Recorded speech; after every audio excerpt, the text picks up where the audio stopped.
Hi there, and welcome to another episode of the Natanya Experience, Psych and Hip Hop. And today I have a special guest, the one, the only Lil Dee. Hailing from Coney Island, he came to this world with a passion for writing lyrics, rapping, and expressing himself at a very young age, in middle school, in fact, where his grandpa was one of his first and biggest fans. And in our interview, Danny really takes time to discuss what it was like to have that early taste of fame and see how differently people all of a sudden treated him. Kids that made fun of him or ostracized him all of a sudden wanted to be his friend. And, that also comes in the dating world as well. And it had him questioning a little bit around who are my real friends and do they like me for me or for my fame, which is something that, celebrities of all types and all industries of all ages have to struggle with. And most of us do in our regular life. So there are a lot of lessons here for all of us. And throughout it all, and now quite a few collaborations under his belt and success that's only growing, he stays humble and kind and just such an incredible young person that I can't wait for you all to meet. If you don't already know, here's Lil D. Hi there, and welcome to the Natanya Experience, Psych and Hip Hop. So today we have a really fun show. We are talking with Danny, aka Lil D, and we're going to talk all about his rise to fame at a young age and some of the struggles and pressure that he's felt and how he's openly been talking about a lot of this in his artistry and how he's getting through it. And so we're really, really grateful that you're spending the time being vulnerable, getting into it with us today. And thank you so much for coming. Yeah, no, I'm happy to be here. Shout out to Ryan for making the connect, you know, but Always. yeah, definitely looking forward to it. Absolutely. So let's start with, where you are, what's going on right now that you're excited about. I mean, at this point, I would say I'm at a point in my career where things are starting to really happen. I mean, I'm talking to a lot of people, I'm making a lot of connections, a lot of things bubbling up that, you know, are starting now, and some things that are finally coming into play from years ago of connections that I made. But honestly, like, I'm just working on a lot of new music, finding my sound, doing a lot more shows than I've ever done in live performances. I just got back home from California for the first time and performed at the LA Coliseum and went to VCon with Gary V and made a lot of connects there. But everything has just been going great. I'm in a place right now where I feel like things are really about to start taking off more than they ever have before. And that's saying a lot because from a very early age, you had incredible, what do I call it? Co-signers, right? So people that you could Yeah. collab with, Benny the Butcher, Run DMC, and obviously many more. You talk about those, but hmm how old were you when you were like earliest performing? Because I read a couple different things and I'm really curious about the very early days. If you could talk us through that a little bit. I mean, I started writing raps like and taking it seriously when I was around like 11, 12 years old. Um, I had always loved the music, I loved all types of music, soul music, rock, R&B, but rap was kind of the one that I took to the most. And I always say this, like, whenever you love something so much, you always want to be a part of it.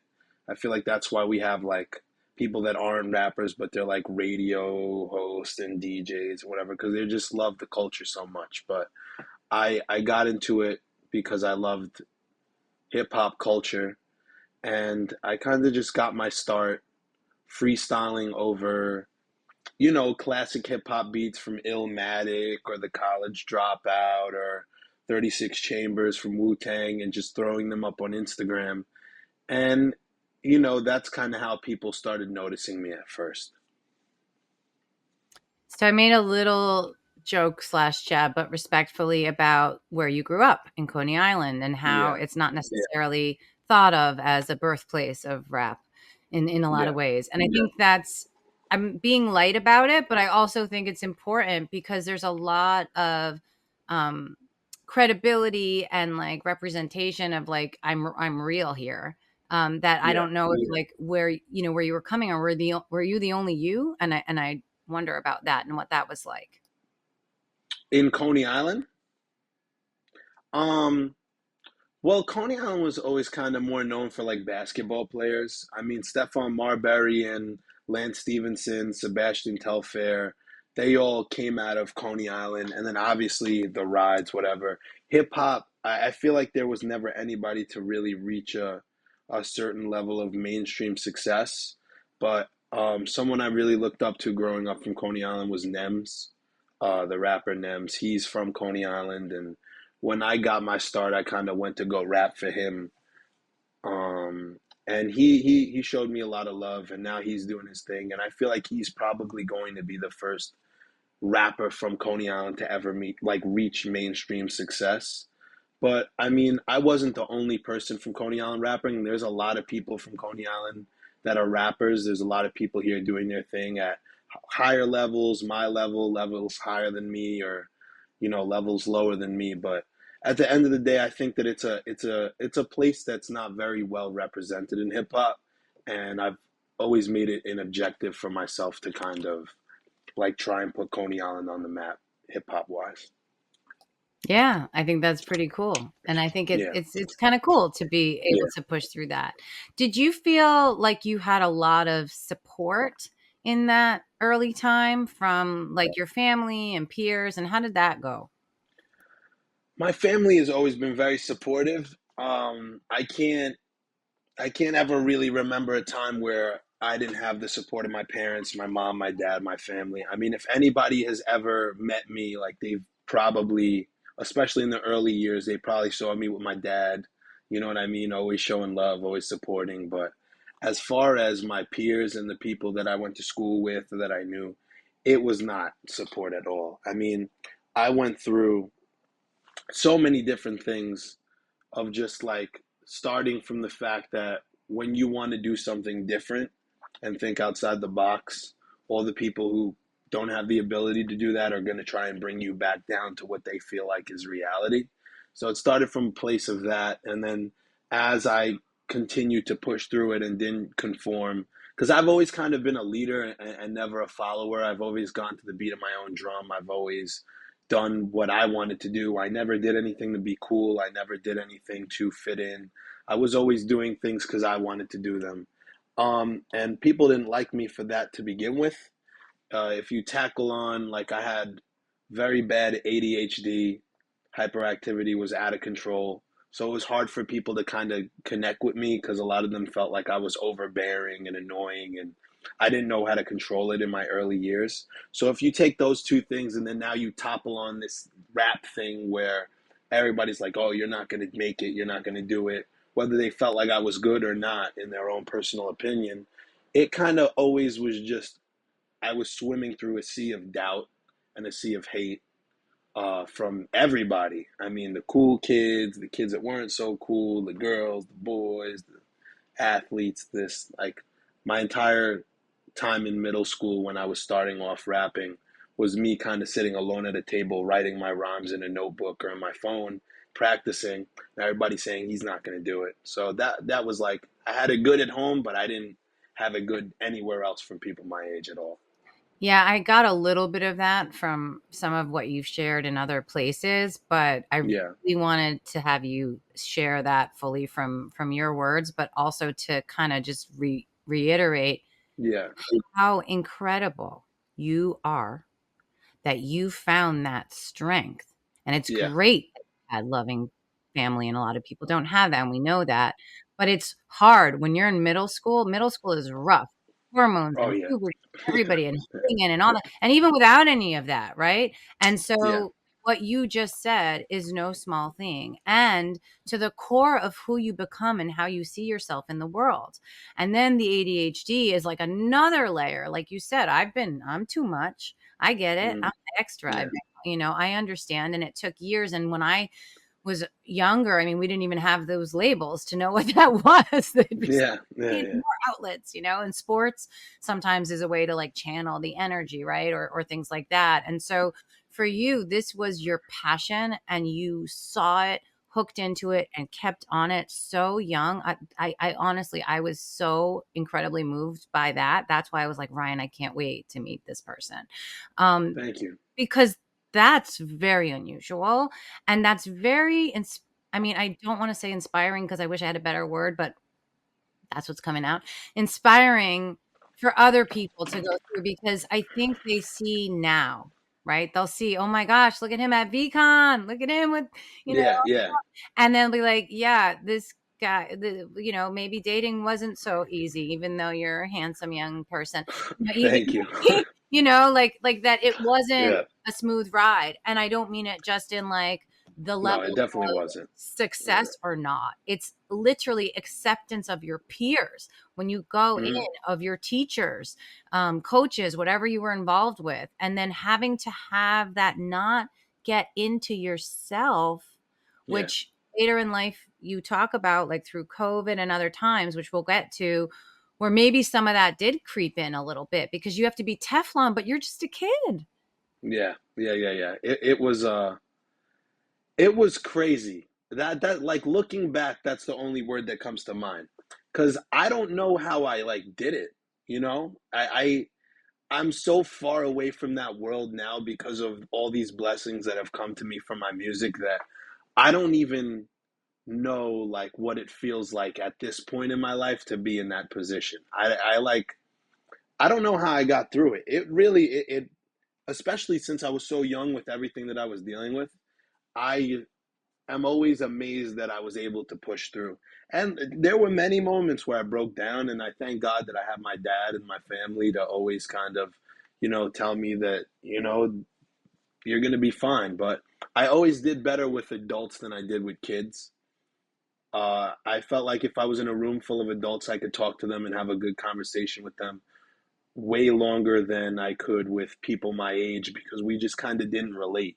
Everybody always told me I was an old soul. I was about And to say yeah, that because yeah, that makes you grounded, but that's also scary for other people. yeah, You said because that's weird, or they don't get it, or they just want to yeah, throw rocks at the cars under the overpass, or whatever it is that young yeah, kids want to do, right? And you didn't want to do yeah. that stuff. So then they No. don't want to feel bad about themselves. That's what a lot Hmm. of it is, right? Deflection. Yeah, So then it they is. make fun of you, or they say you're something wrong, and you're just an island of one. You're 100% right. And it was a weird shift too. Like, there was a defining day in my life. Like, I talk about this a lot too, but it was like the last week of middle school when we were graduating and everything. And like, Michael Rappaport had posted my rap on his page. And this is before Instagram changed their algorithm. So he had 1.5 million followers, whatever.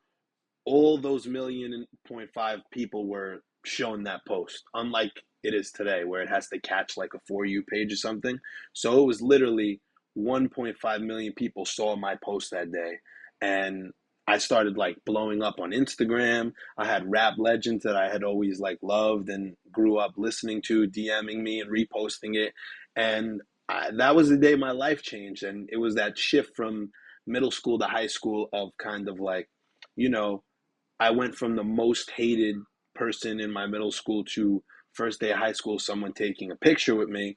And it was a weird shift, but it shifted from the like outright, everybody is doubting you, nobody wants you to succeed, to now I'm making friends with people who are friends with me for the wrong reasons, you Well, know? that's what I was gonna And ask yeah, about, like, so then as did time you goes start have on, to wonder yeah. about who's my real friend, and do they like me, or do they like that they'll look cool if they're nice to me? Yeah, I think it was always a big thing of like, everybody knew who I was. Like, there's a bunch of different high schools in the circuit of South Brooklyn that everybody knows about. Like, you had Murrow, Midwood, Madison, Goldstein, this one, that one, and everybody kind of knew each other. Even though Brooklyn is a big place, it's actually really small because everybody knows each other and everybody knows of each other. Everything's always intertwined. So everybody knew who I was. And when I would come around to like a party or a birthday dinner, or like I was just at the right place at the right time for these people, it was like I would leave. And I've even heard stories years later of people being like, oh my God, like we just hung out with him, like we got to be friends with him, whatever. But that never really ended out well because there's always that one person who, as the time goes on and I grow closer to a group of people, realize that when the blinds get taken off and you see that I come from the same neighborhood as you and we went to the same school and I have feelings and emotions and I'm a person just like you, it kind of always drove that person to extreme amounts of jealousy. And that's why after I got finished and all done with my struggle of getting past the masses not supporting me and being cool with me, it was like every time I actually develop a close relationship with somebody, there's always that one person who has to mess it up and turn people against me or this, that, the other thing. And that's been a big struggle in my life too, I would say. Like going through so many people. It feels like every year I have a different group of friends. You know what I mean? Because it's like, Oh, yeah, well, so one of the things that I hear talked about in sort of private personal conversations, as well as through doing these interviews mm, with people, let's say, of some commercial success, yeah, it's actually heartbreaking. And it's part of why I wanted to do this whole show thing, right? Because I was like, how could these people that even I thought for years, I mean, yeah, prior, had everything and have like entourage and family and everything that you think in terms of support outside of maybe immediate, nuclear stuff, right? Like a parent or two parents or yeah, sibling. They said the minute they got money or success, they can't trust. They felt like they couldn't trust anyone, or yeah. everyone has their hand out. And I know these are like common things, but you were quite young. I see it like with I young. was 15. I was Yeah, 15 when I found 15 my first years group of old. friends. Yeah. Like I was 15 when I actually found my first group of people where I was like, oh, okay, like these are people that I'm actually hanging out with on a day-to-day basis, you know. They're like showing love on all my stuff and I thought it was cool. But you don't realize that like you watch movies with these crazy twists at the end where people are one way the entire movie and you found out that they actually aren't that person. It's kind of crazy to see that in real life, especially when oh, I don't know what just happened. I got like taken out of the thing and I came back. All right, we good. Um, but yeah, Sorry, I don't know. Just an internet thing might have just glitched. yeah, yeah, yeah. Yeah, You're but good. just like, but then 15, right? And so then Hmm. it's like you start to get more comfortable. You start to feel like, Yeah, okay, and you do your thing, right? And then every experience like that, every it's really betrayal and heartache. It doesn't have to be yeah, romantic or maybe and yeah, romantic. Um, do they love me? Do they like me for me yeah, at that age to have that foundational stuff? And then let's go fast forward in time. Now you're a little more on solid footing. You're kind of, the yeah, more lumps you get, the more red flags you can spot probably more quickly, yeah. right? Like things you Hmm. can tell. You maybe hold some things a little closer that you would have been. I mean, even I have gone through this in my own life, not in this regard, but where you have some success and then you want to be generous, and Yeah, where is that line? So now we fast forward, and maybe we should go to COVID, or maybe talk about, and I know it's kind of dark, but you have openly talked about when you lost, your yeah, grandfather, or like how when you have other core foundational pillars of people in your life, it means that much more because of the fact that the vultures and the leeches, or whatever you want to yeah, call it, snakes, if Ryan's listening, because literal and figurative snakes, that's why it's so like someone took a leg out of a table when you lost your grandfather, right? Because you yeah, have that limited sense of safety and trust and true, like, unrequited, love that is pure without any quid pro quo attached.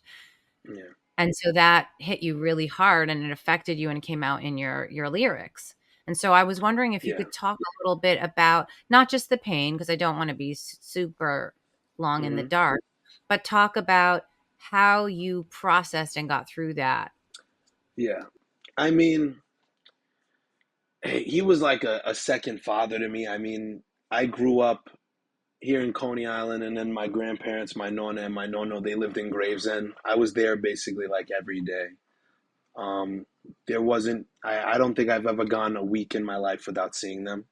So we were always very, very, very close. and he didn't speak English very well. You know, he kind of had it down a little bit, but he came from Italy, brought my mom and her two sisters here from Italy, worked hard his whole life.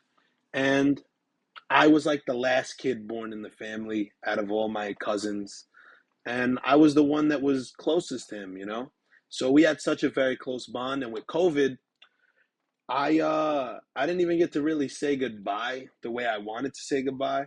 I wasn't there with him that day because there was the lockdowns and the sanctions on like where you can go and what you can do. And you know, who wants to do that over a FaceTime call? But at the end of the day, it was kind of like it always stings for like the first month or so. And you'll kind of go on and realize like, wow, I didn't really like get emotional about this today and whatever, but I always kind of felt like he was watching over me. You know, he's come to visit me in my dreams a lot. I believe Like I'll that. see him I'll see Said him a he- good amount of times. I had a dream one time actually where I don't think I've ever really talked about this, but I had a dream one time where every night I was in the jungle and I was with different people I knew or whatever, but I kept trying to like escape the jungle and I was in a boat and at the end of the dream like it would just stop and I'd wake up.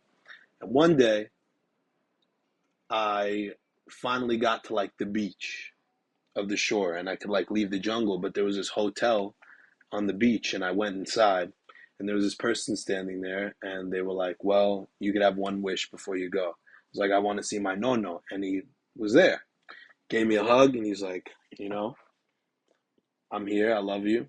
And he actually told me, and this is right around that time where I kind of had my falling out with my first group of friends after I'd kind of gotten accustomed to being popular on social media and kind of getting this fame coming into my life. Like he actually said in the dream, things are going to get a little hard, but you're going to get through it.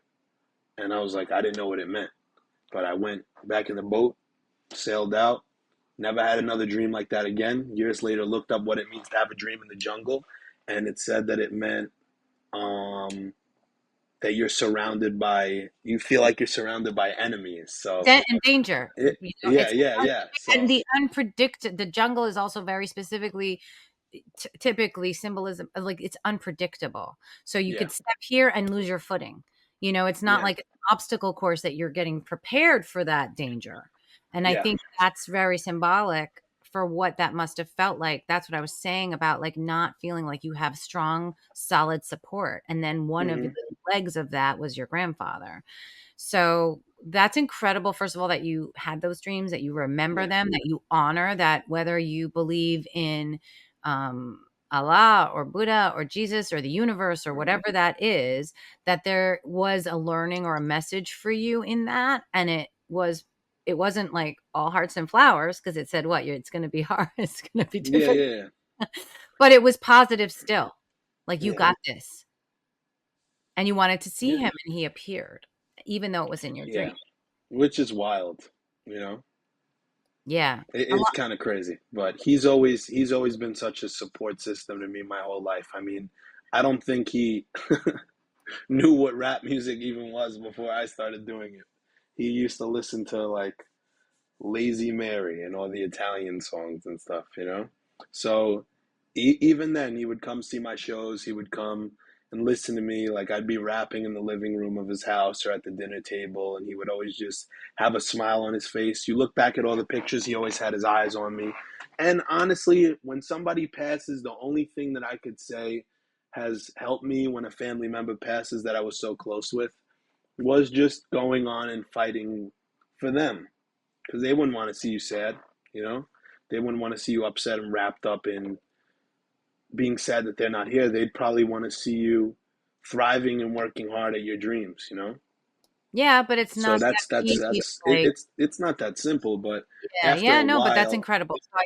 Yeah. after a while it's gotten to that point for me where at first it stings and it hurts and you get emotional, but as of now it's a feeling of like I'm going to keep making this person proud. That's a lot. And it's incredible. It's kind of a stereotype, and by what is old, what is young nowadays. I'm learning those labels are subjective, right? But let's just Hmm. say, based on average lifespan, and hopefully you're going to have a very long and healthy life and live a very Thank long. you.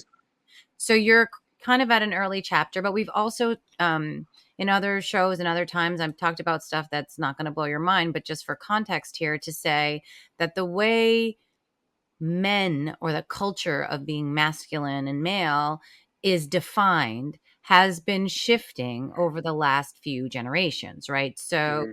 in the silent generation, or in the baby boom generation, which is probably where your grandfather is, maybe, or was, pardon me, um, expressing doubt and fear and, was not really well received and looked at as something wrong with you, or a weakness, or a flaw. And Yeah. more recently, even the fact that people say, I have ADHD, I was Yeah. depressed, struggled with suicide, or even talk about addiction in all kinds of sectors, where it was just sort of like, oh, this is only in the lower income people, or something like that. And now we know none of those things Yeah. discriminate who you love, who you are, who you worship, any of that, right? Anybody can have any of those afflictions at any time. Yeah. But still, there's the man box, the boy box. And so, because you've at this, again, I'm sorry to say young, but I feel like that's the incredible resilience you're displaying that makes me believe that you are on a trajectory for the moon, Thank you. that you have been able to be grounded and open with your vulnerability. I wonder about, like, has that come up private? And I don't mean privately, like to say anyone's name or personal story, but like, have you seen anyone open up who might not have otherwise, because you did, or that you encourage? Like, how does that work in your social settings? Because it's one thing to make a recording and then walk away and put it out Yeah. to the world. You didn't really like look your friend in the face and have Connect to with the talk to world. them. Yeah. Yeah.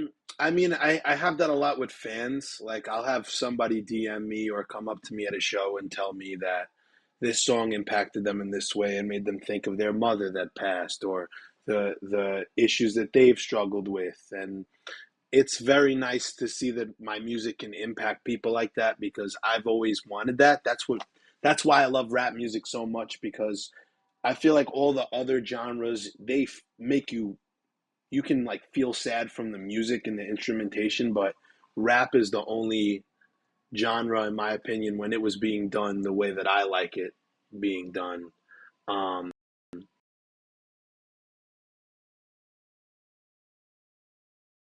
my thing went like glitched. Okay, I'm good. Yeah, it was always the words is what's really impacting you, and the words is the thing that I would always relate to. So just to see it on the flip side that people are relating to my music is great. As far as like friends and family members go, I mean, all the women in my family, like, they get emotional very easy. I'll say that. So when I made that song "Dear God" about my no, or I'll make a song like "Escape from Coney Island," highlighting all the things that I've been through in my life, or my EP altogether, "Escape from Coney Island." It's kind of like, it's wild to see that my music can bring people to tears, or can bring people to open up. But the only instance that I've had where there's somebody who really, that I know personally, that won't really ever open up about anything, is a friend of mine who I'm close friends with right now. He heard an unreleased song that I did called "Wait for the Sun," that's going to come out soon, and it basically kind of talks about um, more of the same, of things that I've been through, and I go a little more in depth about uh, trying to commit, you know. And he was very deeply impacted by that. He didn't cry, but he was very open. He almost got emotional, and he kind of told me like, "Wow, that really spoke to me." So it's good to see that I can have that impact on people and inspire people. Yeah, and like inspire broader conversations about the music industry. One of the things, I'm trying to advocate for in other places is to have resources built in. So, like, whether you're in sports or in the music industry and you're getting a contract, that these organizations that are giving the deals, if you will, right? Or sponsoring, like there's funding there available to put in some stuff that would help. And it's not like standard. Yeah. And I don't know why that still is when how many news reports do we have to see of all the scandals in all these industries where people are Mhm. pushed into these situations? There's, a lot of potentially like partying, compromising situations, all this stuff. And you're young and, it's also exciting and you also want to be successful and there's no blueprint, there's no rule book. And Yeah. so I think the fact that you can be so grounded throughout all of this is truly like this is iconic level stuff. I'm just unfortunately, if we look at other parallels, they don't Yeah. have or ending, if you know what I mean, right? So that's a big part of what I was so excited about. And then I was like, ooh, and I like the music. And then I was like, so it's like very exciting. Like this is a new era for you and I think your generation and the music industry to kind of like be vulnerable is the new hard, Yeah. right? Like I Yeah. own my feelings, I experience them and I work on my stuff and I'm okay. Yeah, but I also do feel like, you know what? I see a lot of people in my generation. Obviously, like I went to school with them, I hung out with them. I think a lot of people think that now because so many people are influencers or YouTubers or Twitch streamers and rappers, like the bar is very low.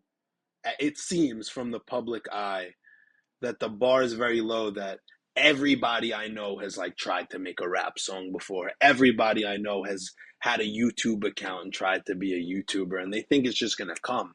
Like it has to really be a perfect balance of being vulnerable and owning your feelings and knowing what you've gone through, because you can't neglect it. If you neglect it, then you're just going to end up in a place where you have all this pent up aggression in a ball that has come over the years, and one day it's just going to burst and you're going to be in a place where you don't know how to recover and you don't know what to do. But at the same time, you also have to like zone in and have tunnel vision on what you want to do. If I had the same discipline than all these people that I knew that were my age when it comes to rapping or anything that they're really trying to do at this point, I find that I would not have gotten any sort of success. I've had to really buckle down, whether it was at a young age or even now. Like I go through stuff now and I still got to just have that tunnel vision. You're not going to wake up every day and feel like, oh, I'm motivated, I'm ready to do this. Sometimes it'll be for a reason, sometimes it'll be for no reason. Like everybody wakes up on the wrong side of the bed. Everybody wakes up in a time where, like, oh, I just don't want to do this stuff right now. But every morning, no matter what I'm doing or how I'm feeling, I write my raps, I work on making my beats, I make my phone calls, I schedule my week, I search for events, and I just work hard and I do whatever is at hand. I don't half-ass anything. I don't I don't let my emotions get the best of me. And then maybe at the end of the day, I'll deal with it. But it's just gotta be, you gotta have tunnel vision, you gotta have discipline, and you have to be vulnerable and be able to get in touch with your emotions, but you also can't let them define you? No, that's incredible. And so it's really great that you talk about, you got to put in the work. This isn't an Yeah. instant thing. But in that description you just gave of sort of like what you have to do, right? It's work. How do you balance the business of your craft and then the like artistry, the catharsis of like the writing? Because, I'm assuming you need to be in a little bit of a different headspace and like making time for that in terms of like, do you see any shifts that are happening as you're getting a little bit more commercially, you're like, even just to have to fly to California. So it's a great honor and you're doing all this cool stuff, but now there's more time in the day taken up with the Yeah. business. So how are you feeling with that and what's that like? I love the business part of it. I mean, I know that I'm sure as time goes on, like I've already seen it, that there's so many people in this industry that are just trying to make a quick buck. There are people that will want to screw you. There are people that will promise you things that will not be true, and they either won't happen or they'll happen, but it won't be something to benefit you. I've been smart enough to watch the interviews of all my favorite rappers saying, read your contracts, don't slip up in that department. So I really have curated everything that goes on in my business life. Like I have no contracts that I don't want to be in. I have nothing like that. So everything that I do is just me taking opportunities that I'm excited about and that I want to take. Like if I'm on a phone call with somebody, it's because I really want to be on that phone call, and it feels like it's gotten to a point recently where it feels like it's the same thing. I mean, obviously writing and everything, it's all different, but writing has become second to none to me. Like the writing, the performing, the memorization, everything musical is like an instant thing for me. I could right now, like I'm sure I will after I get off the phone here. Like if I have a beat that I need to write to or whatever, it just kind of comes. There's a very rare time frames where I'll ever have an issue doing that. But the business is what's the most exciting for me because I'm now comfortable in my ability to rap. I'm starting to get a little more comfortable in my ability to produce and perform. But the business stuff and, you know, achieving this dream of being able to provide for my family and live a life that's completely based off of this music is what's really exciting to me at this point. So it all kind of feels like the same. It's just a motivation thing and a discipline thing, and you got to kind of bring it all together. The business is probably always going to be more important than the talent, especially now. And if you have talent, then there's no reason why you should only be focusing on your talent. Like if the talent comes easy to you, then you have to spend like 90% of your time trying to make opportunities happen, and then that other 10% of the time banging out raps or whatever it is you do, you know? No, that's really sage advice. So not to cheapen the level of everything we talked about, but just wondering if you would be willing to talk a little bit about what like dating is like because you're getting a little older now. Yep. It's an interesting time of life. So we talked about friends, and I thought, Yeah. people don't talk about that. And the other area we hear a lot is how lonely the life can be. And, people on the outside see, oh, they're good looking and they have money and everything must be great. Mm, Women yeah. lining up out the door. And so I was just wondering if you could talk a little bit about that, if you were open to that. Yeah, sure. I mean, like way back when like what we were talking about earlier on about when nobody was really supporting me, I feel like so many people are sheep that they'll just go with the crowd. So early on, especially because of my ADHD and all those things, like there was really nothing going on. Once I got into high school, I felt things kind of shift. But just like friends, I felt like it wasn't real. And then, I've had relationships and like little flings, and I've had my moments where I'll party and, have a good time. I'm very blessed to have a girlfriend right now, Francesca. We're pretty solid right now, and she's just very supportive. She used to model when she was younger, and she's been in the social media space, so she kind of gets what it's like to be in Yeah. this, and that's very important. I feel like finally I've met somebody who kind of, even though she never really did music, it's nice to like be with somebody who understands the business side of things and understands that like, okay, I have to go here for this week. I'm not going to be able to see you, or I have to do this today and I got to go to this show and I got to do this event. It's nice to have that support, but it's really a dime a dozen, and it's been hard to find for sure of somebody that's like you can look at them and tell that they're gonna like last a long time. Friends, girls, Yeah, because it's all peers. the layers you said. Like, Yeah, first, yeah, there's the first level of like, is this person here to manipulate or here for me? Then there's the yeah. next level.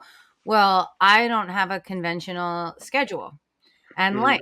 Will they be okay with that, or will they say you're not putting it, like, so there's all the layers that you hit on. Yeah, Your current girlfriend, right? Like, she's been in the fishbowl. She knows what it's like to have all yeah, the eyes on yeah, you. So that's a lot. I get that. And that's really important. That's a really good thing to say. And I think that's another thing that we talk about in some other spaces too, around the relationship isn't just about like who's attracted to who and whatever, that there's so much yeah, yeah. more There's underneath. a lot that goes And into it. in your industry, it's the most volatile. And I think it's because Yeah. of all the things you said. Yeah. I mean, like if you would have caught me like 3 months ago, you know, when I was single, I would have been like, nobody's gonna understand. Nobody's gonna get it. It's gonna be cool at first, but it's not gonna be cool. But at the end, and there's a lot of like, there's no balance really. But I kind of take those things back. I think that when you're not looking, especially like for someone like me, I found that when I'm not looking and I'm just chilling and enjoying and working hard on myself, like as a person, mentally, physically, emotionally, and working on my music, that's when it all kind of comes to you. And that's when this came to me. So, I mean, I'm happy now. It's good to have a nice support system in my family as always, and somebody who understands. But before that, it was very infrequent. I mean, a lot of people who I was with before were disingenuous with me for the wrong reasons, or not even with me for the wrong reasons, but more kind of like, just not really my cup of tea, not somebody who has the mental stability to be able to withstand. It's not all sunshine and rainbows being with like a somebody who's popular in any field, because there's going to be a lot of shit talking that comes with it. I have plenty of people I used to be friends with. There's people that I don't even know, that don't know me, that know of me, that just throw dirt on my name.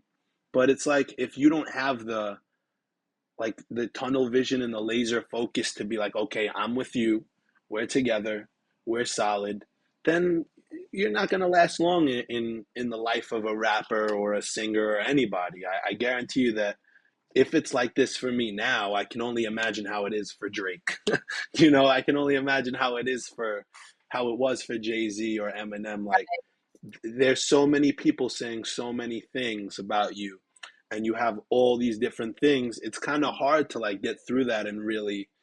I know if the roles were reversed, I would kind of be like, oh, these are red flags, like this is crazy. But I guess that's also why you'll find like an artist dates an artist a lot of time. Like, you'll see these relationships of actors and actresses or singers and rappers, because they get it. I mean, and I kind of understand that now. But yeah. No, that's really great. And I thank you for sharing that, because I feel like all of those little things probably, hopefully, people, in different walks of life that will see that can kind of relate to that and just kind of take a little bit of the, goggles off when they're looking at it, and also get to see you. You're not, we're this is a recorded interview, but you're not performing in this moment. Yeah. You're sharing your thoughts and your feelings, which is a little different than, your art, and then the business of performing it. And, it's about the lyricism, it's about the lyrics, it's about the way, Yeah. makes people feel, the energy that you bring to the stage, all of that. So I'm going to ask you, I've never done this before. Ryan might be cringing, but I'm going to say, I would love to kind of circle back with you maybe in maybe 6 months or a year's time, because I have such feelings about where you're going. Sure. And I'm Let's like, do it. I'm like, Yeah. you're like adopting you as another kid. I have a lot of kids. I'm like, I want to see what you do. Yeah. I want to hear how you're doing. And I also want to say, if you're not, just to know that you have at least one more hardcore like mom fan, like, yay.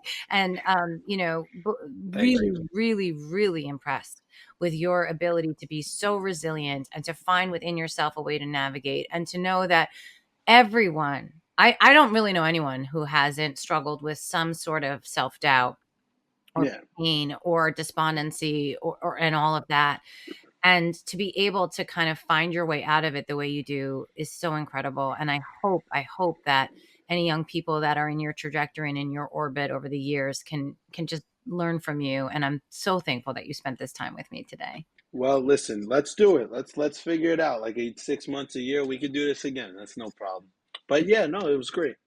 And I hope that anybody listening who's trying to go after their dream, whether it's like sports or music or art, or you're trying to be the best lawyer you can be, or you're trying to be the best doctor you can be, or you're trying to start a business, like all these same things apply. You just have to Yes. listen to the cliches. Like, everybody always says believe in yourself, but you really should believe in yourself. Everybody always says like keep up the hard work, but You have to keep up the hard work. That's consistency. And at the end of the day, if you listen to the cliches, no matter what you're in and you truly want it, anything is going to happen, you know? So, Yeah, and if you need a break sometimes, that's okay too, yeah. It can't just be all on. You need to right? de And I stress. think that's the other thing with like high energy people. Yeah, You probably need less breaks than others, but that it's okay. And maybe, the whole world shut down in COVID. So that's not a shock, that was a time. yeah. And so, yeah, I'm just excited. I'm going to talk to Ryan. We'll see about how we even catch a show. We're going to stalk you a little All bit right. because Yeah, you're sounds awesome. good. Like, because you're awesome. And I I'm so appreciate it. excited. It's so nice to hear. It's so wholesome. I mean, it's so nice to hear someone so grounded at a time when you're on your acceleration rise, and you're going to get thrown a lot of things, I'm sure, a lot of tough decisions Yeah. that'll impact a lot, financially and otherwise. And I'm so excited because I know it's going to be good news and I can't wait. Well, thank you. I appreciate it. Definitely come see a show. Anybody listening, come see a show, Yeah. check me out. But yeah, no, this was great. And shout out to Ryan again for making it Yeah. connect. That's my Ryan guy. is Always, the always best. making those connects. The Ryan Show. My God. Thank you so much, sweetheart. And have Of a good course. rest of your day. All right. You too. Okay. At the Natanya Experience, we believe we can all rise above challenges, heal, and shine together. And so we give big thanks to our amazing partners who share our vision of universal health and happiness.